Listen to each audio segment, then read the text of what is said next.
Hi guys, मैं mister एलिनिक नोमाट आप सभी को एक नए एपिसोड में स्वागत करता हूं। इस नए एपिसोड में एक बुक समरी के ऊपर में हम लोग चर्चा करेंगे। बुक का नाम है brain rules for ageing well. इस बुक को लिखा है जॉन मेडिना।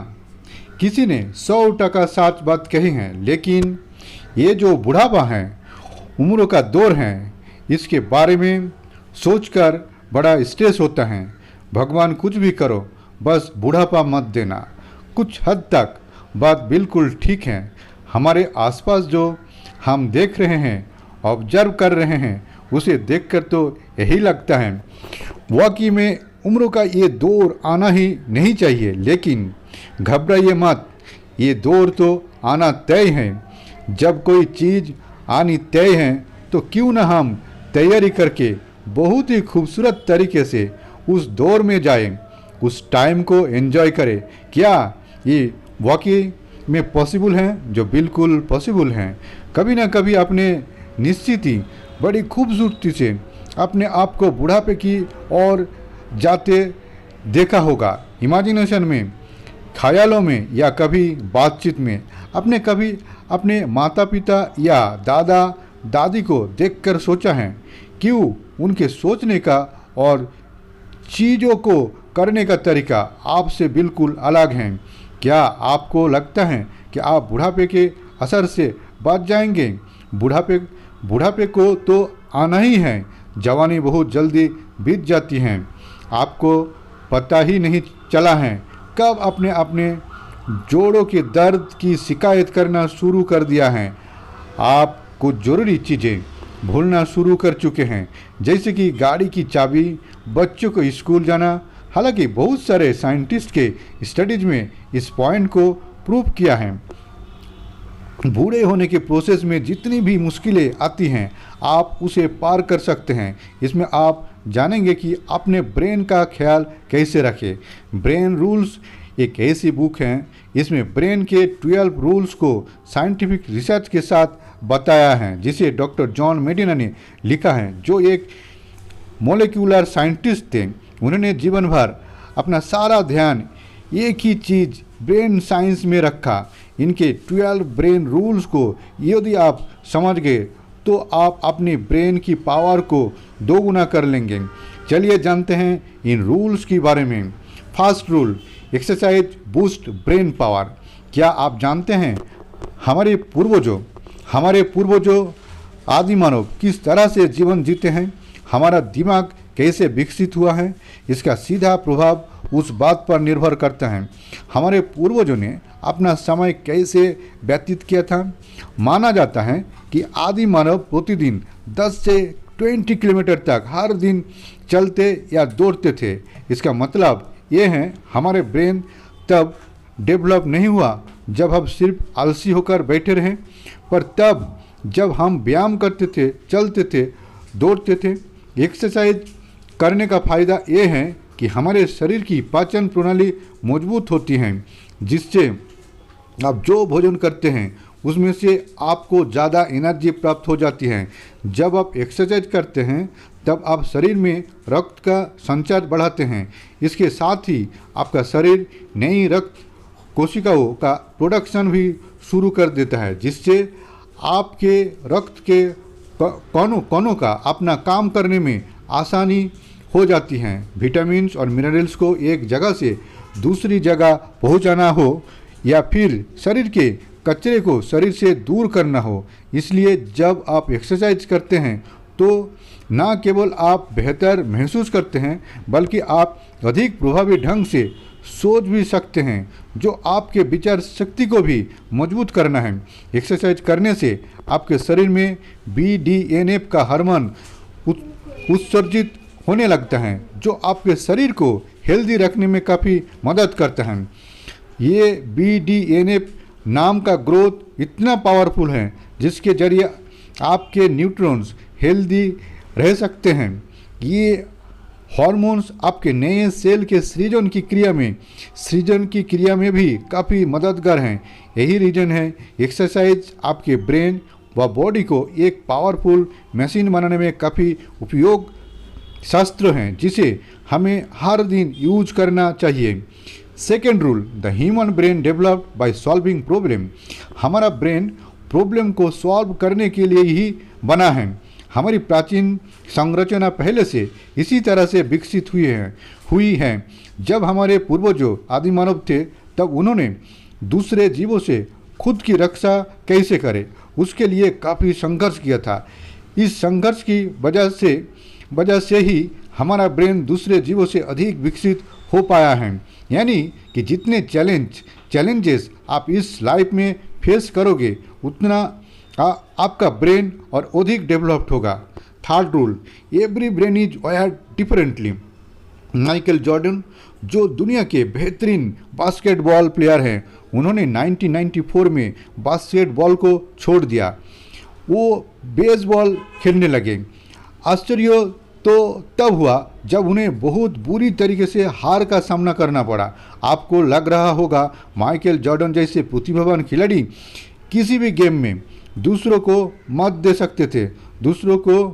सकते थे, लेकिन इस केस से बेसबॉल में हार मिलने के बाद उन्होंने मान लिया कि उनके लिए सिर्फ बास्केटबॉल ही पर्याप्त हैं। फिर वो आपस बास्केटबॉल खेलने लगे जिसके लिए उनका शरीर और ब्रेन तैयार हुआ था।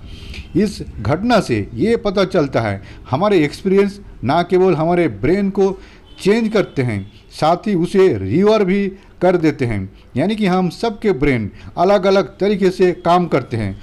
जो आपको क्षमता है वो मेरी ना भी हो। दुनिया में दो लोगों के ब्रेन कभी भी एक जैसे नहीं हो सकते। यहाँ तक कि जुड़वा बच्चे की ब्रेन भी अलग ही होते हैं।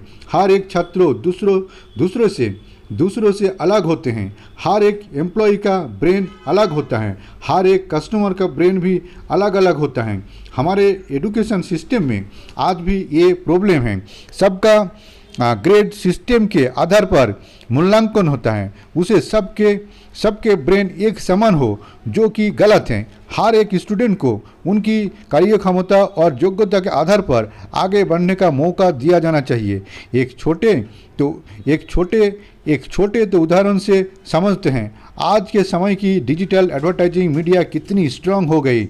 अगर हम किसी प्रोडक्ट को एक बार गूगल में सर्च करते हैं तो आपके फ़ोन, कंप्यूटर, टीवी सभी जगह उस कंपनी की एडवर्टाइजमेंट दिखाई पड़ती हैं। एडवर्टाइजिंग मीडिया भी समझ चुकी हैं जिस व्यक्ति की जैसी पसंद होती है उसको उसी के आधार पर ही ऐड दिखाने चाहिए। इसी तरह अगर आपको भी अपनी लाइफ में आगे बढ़ना है तो अपनी क्षमता को पहचानें, सही निर्णय लेने का प्रयास करें, ना कि जैसा दूसरे लोग कर रहे हैं वैसा ही आप भी करने लगे। Fourth rule, we don't pay attention to boring things. क्या आप महसूस कर सकते हैं कि अभी आपके पैर पर अभी क्या चल रहा है? अभी तक शायद आपने ध्यान ना दिया होगा, लेकिन जैसे आपने पढ़ा वैसे ही आपका ध्यान इस पर चला गया होगा। इससे पहले आपने ध्यान नहीं दिया होगा क्योंकि आप कोई जरूरी नहीं लगा था आपको, क्योंकि आप कोई जरूरी नहीं लगा था। उसी तरह आपके ब्रेन में हजारों न्यूरॉन्स मौजूद हैं जो हर पल आपका ध्यान खुद की और खींचने की कोशिश करते रहते हैं, लेकिन उसमें से कुछ ही होते हैं जो आपका ध्यान अपनी ओर खींच पाने में सफल होते हैं। बाकी को आप नोटिस तक नहीं करते। हमारे पास कोई कॉग्निटिव सिस्टम है जो हमारे खतरे, अवसर और इसी तरीके के पैटर्न को समझाने में हमारी मदद करते हैं। हमारे ब्रेन को एक्टिव रखने के लिए और अधिक विकसित होने के लिए ऐसे कार्यों की आवश्यकता अधिकाल से थी। यदि हमारे पूर्वजों सभी इन्फॉर्मेशन या घटना को याद रखते, अगर उनमें भूलने का गुण ना होता तो हम काफ़ी सारे ऐसे दुख को भी नहीं भूल पाते। जीवन में भी आगे बढ़ने के लिए जरूरी हैं हम हमारी वंशावली के इस क्रम को आगे ही नहीं बढ़ा पाते क्योंकि हम उन दुखों से ही घिरे रहते। इसलिए हमारा ब्रेन सिर्फ मीनिंगफुल काम की चीज़ों को ही याद रखते हैं, दूसरी इन्फॉर्मेशन को समय रहते भूल जाता है। इसी तरह मल्टीटास्किंग के लिए भी हमारा ब्रेन कैपेबल नहीं है। जब हम एक साथ ज़्यादा काम हमारे ब्रेन को देते हैं तब वो कंफ्यूज हो जाते हैं, हमारे ब्रेन सेल्स तक सही इन्फॉर्मेशन नहीं पहुंचा पाता, जिससे काम में गड़बड़ी हो जाती है। साइंटिफिक रिसर्च से साबित हुआ है हमारा ब्रेन इंटरेस्टिंग इन्फॉर्मेशन को लंबे समय तक याद रख सकता है, वही बोरिंग चीज़ों को लंबे समय तक याद रखने में दिक्कत आती है। इसलिए अगर आपको भी अपनी याद शक्ति तेज बनानी है तो आपको भी इंटरेस्टिंग तरीके से इन्फॉर्मेशन ब्रेन तक पहुंचानी होगी, ना कि बोरिंग तरीके से। Fifth rule, repeat to remember. हमारा दिमाग सिर्फ एक लाइन जितनी है इन्फॉर्मेशन को सिर्फ 30 सेकेंड के लिए ही याद रख सकता है, यानी कि हमारा ब्रेन खुद चंद सेंटेंस ही याद रख सकता है। अगर आप इस 30 सेकेंड के टाइम बार को बढ़ाना चाहते हैं तो आपको कुछ इन्फॉर्मेशन को बार बार दोहराना होगा। इसका मतलब है कि 2 घंटे तक को इन्फॉर्मेशन को आप याद रखना चाहते हैं तो आप हर 10 मिनट के बाद पढ़ा हुआ आपस दोहराना होगा। 19वीं सदी के एक जर्मन साइकोलॉजिस्ट हर्मन एफिनगॉस ने पाया छात्रों को आमतौर पर 30 दिनों के भीतर कक्षा में जो कुछ भी सिखाया जाता है उसका 90% वो भूल जाते हैं। हालांकि उन्होंने साबित किया कि जब वो उसे नियमित रूप से दोहराते हैं तो वो छात्र उस जानकारी को अधिक कुशलता से लंबे समय तक याद रख सकते हैं। कुछ समय ब्रेक लेकर अपने ब्रेन को ये एहसास करवाइए आपको उस जानकारी को वापस दोहराना है। ये करना बहुत ही महत्वपूर्ण है। अगर आप ऐसा नहीं करते तो आपका ब्रेन ये सोचता है कि वो इन्फॉर्मेशन अनुपयोगी है, वो उसे दोबारा याद नहीं करेगा। जब आपका ब्रेन किसी इन्फॉर्मेशन को पहली बार जाने तो उसे बार बार रिपीट करें, जिससे आप उस इन्फॉर्मेशन को बेहतर तरीके से याद कर पाएंगे। इसलिए अगर आप पढ़ा हुआ सब कुछ लंबे समय तक याद रखना चाहते हो तो आज से ही पढ़ने के बाद 15 से 20 मिनट वो सब पढ़ा हुआ एक बार रिपीट कर ले। आपकी ब्रेन मेमोरी पहले से भी तेज हो जाएगी। स्टडी और listening the music that can improve your brain power. ये एक साइंटिफिक रिसर्च में पता चला है, अगर आप म्यूजिक सुनना पसंद करते हैं या फिर म्यूजिक सीखते हैं तो आपका ब्रेन दूसरों के मुकाबले ज़्यादा ग्रो होता है। म्यूजिक स्ट्रेस को कम करने और मन को शांत करने में बहुत उपयोगी होता है। आपने शायद ये महसूस भी जरूर किया होगा। आज एक प्रयोग जरूर करें, जब भी आपको किसी काम को करने का मन ना करे तो एक बार अपनी पसंद का एक सॉन्ग सुन ले, फिर आप जो काम कर रहे हैं उसे करने तुरंत बैठ जाएंगे। देखिए फिर आपको काम करने का मन होता है या नहीं। 100% आपका माइंड शांत हो जाएगा, फिर आप उस काम को अच्छे से कर पाएंगे। 7th rule, sleep well think well. जब हम सो जाते हैं तब भी हमारा ब्रेन कभी रेस्ट नहीं करता, ये 24 आवर्स काम करता रहता है। हम जब नींद में होते हैं तब भी हमारा ब्रेन कुछ ना कुछ नए इन्फॉर्मेशन को प्रोसेस करता रहता है। अगर हम अच्छी नींद लेते हैं तो इस नींद में भी हम अपने ब्रेन को डेवलप कर रहे होते हैं। जब हम पर्याप्त नींद नहीं लेते तब हमारे मन या शरीर पर काफ़ी स्ट्रेस पड़ता है। एक रिसर्चर ने कुछ सोल्जर्स पर प्रयोग किए जिनमें उनको एक जटिल मिलिट्री की मशीन को चलाना था। पहले दिन उनको कम नींद दी गई, फिर उनका टेस्ट लिया गया। तब उन्होंने पाया कि उनके कॉग्निटिव स्किल्स में 30% का लॉस हुआ। दूसरे दिन पर्याप्त नींद के बाद वापस टेस्ट लिया गया तो उन्होंने पाया कि उनकी कार्य क्षमता में बढ़ोतरी हुई। उन्होंने बिना किसी परेशानी के उस टेस्ट को पास कर लिया। इसका सीधा सा अर्थ है कि हम पर्याप्त नींद की आवश्यकता है। क्या आपको दोपहर में नींद आती है? अगर हाँ तो ये एक नॉर्मल प्रक्रिया है। हमारा ब्रेन कुछ पल के लिए आराम चाहता है। अगर आपको भी आज के बाद दोपहर में नींद जैसा एहसास होता है तो आपको कुछ पल पावर नींद ले लेना चाहिए। एक साइंटिस्ट रिसर्चर से पता चला है कि हर दिन 26 मिनट पावर नींद ले लेने से नासा के पायलट्स की परफॉर्मेंस 36% इंक्रीज हो गई थी। Stressed brain don't learn the same way.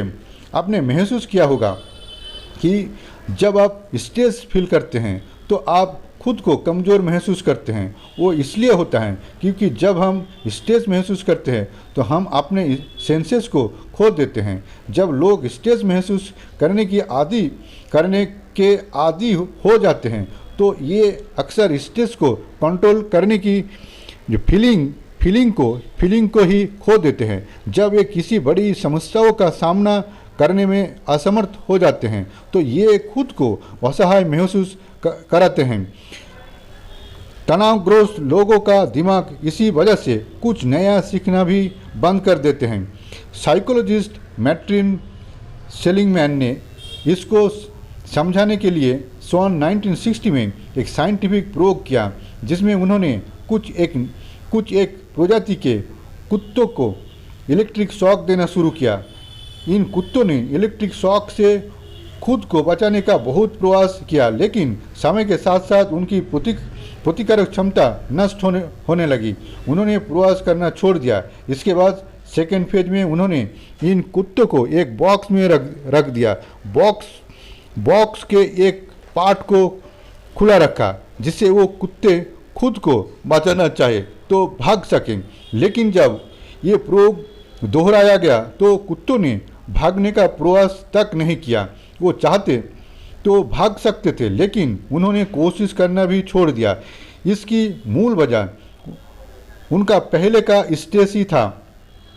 इसी डर के स्ट्रेस में अगर हम भी ज़्यादा समय रहें तो सोच सकते हैं हमारी हालत कैसी होगी। इसलिए स्ट्रेस में रहना काफ़ी खतरनाक माना गया है क्योंकि ज़्यादा स्ट्रेस हमारी विचार शक्ति को नष्ट कर देता है। साइंटिस्ट मानते हैं कि हमारा माइंड किसी भी स्ट्रेस को 30 सेकंड तक ही झेल सकता है। हमारा ब्रेन लंबे समय के स्ट्रेस को मैनेज के लिए बना ही नहीं है। ज़्यादा स्ट्रेस आपकी मेमोरी और एग्जीक्यूटिव फंक्शन को बिगाड़ सकते हैं, आपकी स्किल को कमज़ोर कर सकते हैं। निष्कर्ष ये निकलता है कुछ नियंत्रित मात्रा में स्ट्रेस हमारे लिए फ़ायदेमंद है, लेकिन अगर वो हद से बढ़ जाए तो वो हमारे लिए सबसे अधिक खतरनाक है। Stimulate more of the stress. Stimulate of the senses. क्या पढ़ाई करने वक्त संगीत सुन सकते हैं? अगर आप ऐसा कर सकते हैं तो शायद आपका मस्तिष्क ऐसा करने में सक्षम हो गया है। ऐसे हमारे पूर्वजों के जीवन के बारे में सोचें। हमारे पूर्वजों ने बिना व्याकुलता के गुफाओं में पेंटिंग करते हुए अपने दिन बिताए। उस समय उनके ब्रेन को एक ही बार में कोई प्रोसेसिंग करनी पड़ती थी, चाहे देखना हो, सुनना हो, इसमें लेना हो, स्पर्श करना हो। हमारा ब्रेन बेहद शक्तिशाली है। इसका अर्थ है कि वो एक बार में कोई इंद्रियों के माध्यम से जानकारी प्राप्त करने और उसे ग्रहण करने में सक्षम है। वास्तव में जब एक ही समय में कोई इंद्रिय एक्टिव हो जाता है तो उनकी कार्य क्षमता बढ़ जाती है। हमारी इंद्रियों एक दूसरे से जुड़ी हुई हैं, वो एक दूसरे से जुड़कर एक दूसरे को एक्टिव कर सकती हैं। इसलिए अगर हमें भी अपने दिमाग को तेज बनाना है तो हमें हमारे पांचों सेंस को उपयोग करना चाहिए और visual sense is the strongest. हम सभी किसी इमेज को लंबे समय तक याद रखने में काफ़ी माहिर हैं। एक एक्सपेरिमेंट में साइंटिस्ट ने पार्टिसिपेंट्स को 2000 से भी ज़्यादा इमेज को 10 सेकेंड के इंटरवल में दिखाया। कुछ दिन बाद पार्टिसिपेंट्स को उन इमेज को याद करने को कहा गया तो आश्चर्यजनक रूप से पाया गया उन्होंने 90% एक्यूरेसी के साथ उन इमेज को याद कर लिया था। एक साल बाद भी पार्टिसिपेंट्स का एक्यूरेसी रेट 65% था। यानी कि लोग जब इन्फॉर्मेशन को सिर्फ सुनते हैं तो सिर्फ 10% ही 3 दिन के बाद याद रख पाते हैं, लेकिन जब उस इन्फॉर्मेशन को विजुअल और ऑडियो के साथ देखा जाता है तो वही इन्फॉर्मेशन 65% याद रह जाती हैं, जिसको पिक्चर सुपरियरिटी इफेक्ट कहा जाता है। ये नियम कहता है कि हमारे विजुअल सेंसेस हमारे किसी भी दूसरे सेंस से भी सबसे ज़्यादा स्ट्रॉन्ग इन्फ्लुएंसर हैं, जो हमारे ब्रेन में सबसे ज़्यादा प्रभाव क्रिएट करती हैं। Male and female brains are different. Medical scientist ने रिसर्च के बाद पाया मेल और फीमेल दोनों के ब्रेन अलग अलग तरीके से काम करते हैं। उनमें कुछ डिफरेंस है। पुरुषों के मुकाबले महिलाओं में डिप्रेशन ज़्यादा देखने को मिलता है, जबकि पुरुषों में अल्कोहल और दूसरे व्यसनों का प्रभाव ज़्यादा होता है। दोनों में स्ट्रेस को हैंडल करने की क्षमता भी डिफरेंट है। ऑथर बताते हैं कि महिला ज़्यादा सोशल होती हैं, जबकि पुरुषों को एक लौता ज़्यादा पसंद होती हैं, जिसका सीधा सा अर्थ है हर एक सिचुएशन को हैंडल करने की क्षमता पुरुष और महिला में डिफरेंट होती है। We are powerful natural explorers. 12th rule, हम सबको घूमना बेहद पसंद है। नई नई जगह पर घूमने या ट्रैवल करने से हमारा माइंड खुलता है। हम सब दुनिया को करीब से जानने लगते हैं। इसलिए अगर आपको घूमने का मन करे तो बन जाइए घुमक्कड़। बड़ी बड़ी कंपनियों जैसे गूगल अपने टाइम में से 20% टाइम उनको जहां जाने का मन करे वहां जाने की छूट देता है। अगर आपकी भी कंपनी है तो आपके यहां काम करने वाले कर्मचारी को कुछ समय दीजिए, जिससे वो कुछ समय फ्री होकर अपने माइंड को फ्रेश कर सके। अगर माइंड फ्रेश होगा तो वो काम भी अच्छी तरीके से कर पाएंगे। अगर आप छात्र हैं तो 1-2 घंटे की पढ़ाई के बाद बीच में कुछ समय का ब्रेक ले लीजिए, जैसे कि 5 से 10 मिनट का समय अपने घर के बाहर निकलकर घूम लीजिए। आपका माइंड तुरंत फ्रेश हो जाएगा, जिससे आप पढ़ाई में भी अच्छे तरीके से ध्यान लगा पाएंगे।